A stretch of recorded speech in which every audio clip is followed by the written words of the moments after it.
It is Thursday, November 12th. I'm Sam Cedar. And I'm Lucy Steiner. Which one of these stories will you be talking about today?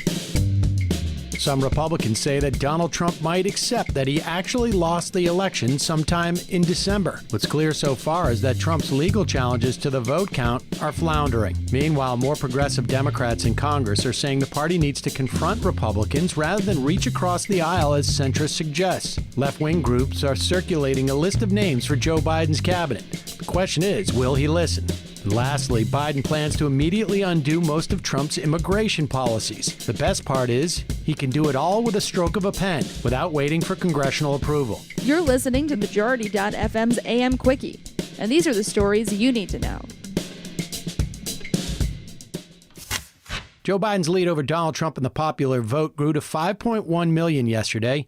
Aides to Trump told NBC News it was likely he would never concede that he lost the election. Rather, he might eventually say something like, quote, "We can't trust the results, but I'm not contesting them." But even acknowledging reality to that limited degree is not in the cards yet. The Associated Press reports that Republicans are increasingly eyeing a December deadline to publicly accept the election result, giving Trump time and space to exhaust his legal challenges. It's when the states face a deadline to certify results and a December 14th deadline for the Electoral College to cast its votes. Trump's legal challenges are still not going well. The Washington Post reported yesterday that Trump's lawyers have received a series of embarrassing rebukes by judges. But of course, that hasn't stopped the campaign from filing more challenges over ballots, including a new lawsuit in Michigan filed yesterday. The New York Times reports that the lawsuit filed in federal district court in Grand Rapids claims, among other things, that officials illegally backdated an untold number of ballots in order to make them eligible for counting. As with other recent claims made by Trump and his allies, evidence is entirely lacking.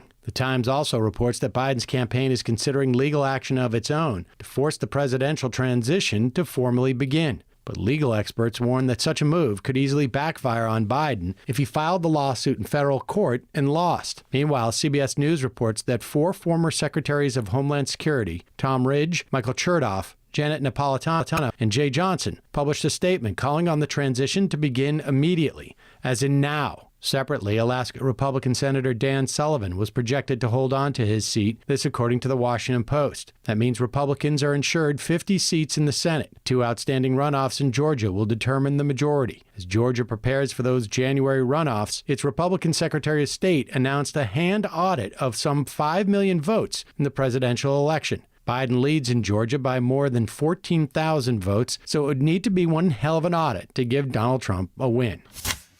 Progressive Democrats in Congress are making it clear there will be no honeymoon for Joe Biden, Politico reports. Michigan Representative Rashida Tlaib is among those complaining that centrist colleagues are trying to shame them into staying quiet right as Democrats gain control of the White House. Tlaib told Politico, quote, "We are not interested in unity that asks people to sacrifice their freedom and their rights any longer," end quote. Top progressive groups are circulating a post-election memo that criticizes centrists for playing into Republicans' divide-and-conquer racism. Representative Alexandria Ocasio-Cortez of New York told Politico that Democrats will continue to play defense in swing seats if they don't establish a cohesive message on race and racism. She said, quote, "This idea that we can win over white voters on a civility argument is like not a reliable strategy." In their memo, progressive groups also called on moderates to adopt a clear economic message, which they said was lacking this year. Democrats will lose the House in 2022, they wrote, if they abandon their core progressive base and agenda. Yesterday, Justice Democrats and the Sunrise Movement launched a campaign urging Biden to seize the climate mandate and laid out recommendations for 13 cabinet positions.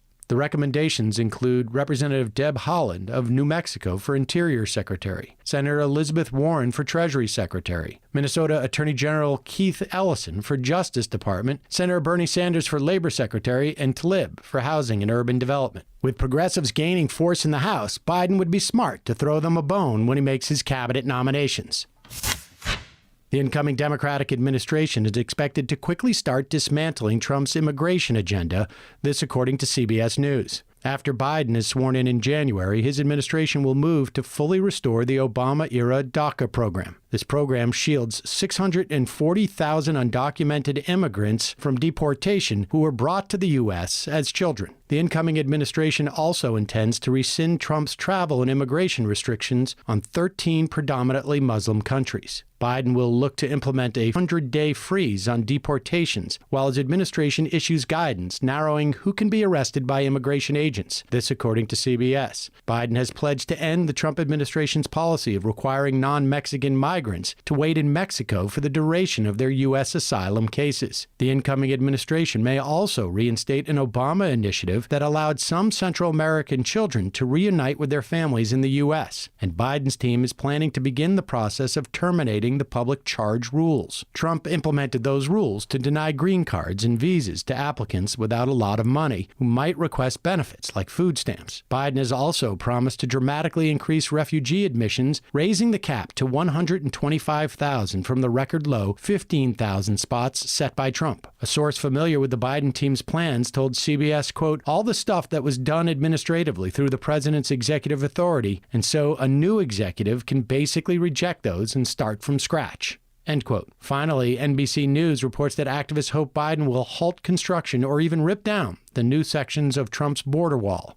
Mr. Biden, tear down that wall. And now for some quicker quickies. Quicker quickie. Up to 200,000 refugees could pour into Sudan while fleeing the deadly conflict in Ethiopia's northern Tigray region. This according to the AP. Nearly 10,000 people have already crossed the border, including some wounded in the fighting. The flow is growing quickly.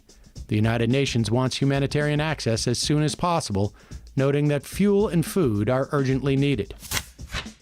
Nearly 200 boxes of uncounted votes have surfaced in Puerto Rico a full week after voters went to the polls. This according to the New York Times. The discovery could upset a number of close races and force a recount in the San Juan mayoral race. The head of the American Civil Liberties Union in Puerto Rico said, quote, I don't think anyone in Puerto Rico, after a failed primary in this current process, can really say they trust the system, end quote. California Governor Gavin Newsom has refused to give a timeline for when he expects to name a replacement to the U.S. Senate for Vice President-elect Kamala Harris. A California Democrat with knowledge of the process told NBC that Newsom has not yet spoken to Harris about who she'd like to see succeed her. Names in the mix range from California Attorney General Javier Becerra to San Francisco Mayor London Breed to former Governor Jerry Brown. But can you imagine the furor if Newsom put in an old white man in Harris's seat? Yesterday marked another record day for U.S. coronavirus infections, with 140,000 new cases. Meanwhile, Texas became the first state to report more than 1 million confirmed cases. But the AP reports that state leaders gave no indication of forthcoming restrictions, even as medical tents are being erected outside rural hospitals. Republican Governor Greg Abbott has not given a press briefing on the virus since September. Please, do better. Just try. Lastly, Ron Klain has been named Joe Biden's chief of staff. Klain headed up the Ebola task force during the second term of Barack Obama. Quicker quickie.